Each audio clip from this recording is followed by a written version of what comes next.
এই উইকেন্ডে আমরা চলে গেছিলাম শান্তিনিকেতনে, কিন্তু এবার ভেবেছিলাম জমজমাট শান্তিনিকেতন থেকে বেরিয়ে একটু বাইরের দিকে থাকবো। তাই চুজ করেছিলাম এই স্যান্টোরিনি ভাইব ওয়ালা রিসর্টটা, যেটা হলো অন্নরত্ন রিসর্ট। চারিদিকে নীল আর সাদার কম্বিনেশনে এই রিসর্টটা কিন্তু অসাধারণ লেগেছে আমাদের। আরও কেন ভালো লেগেছে জানেন?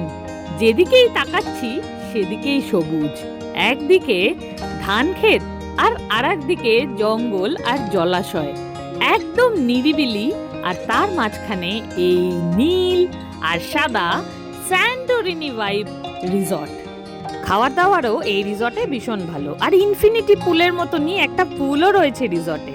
যাই হোক, পুরো ডিটেল ব্লগটা কিন্তু আমার চ্যানেলেই পেয়ে যাবেন, দেখে নেবেন, এবং চ্যানেলটা কিন্তু সাবস্ক্রাইব করতে ভুলবেন না।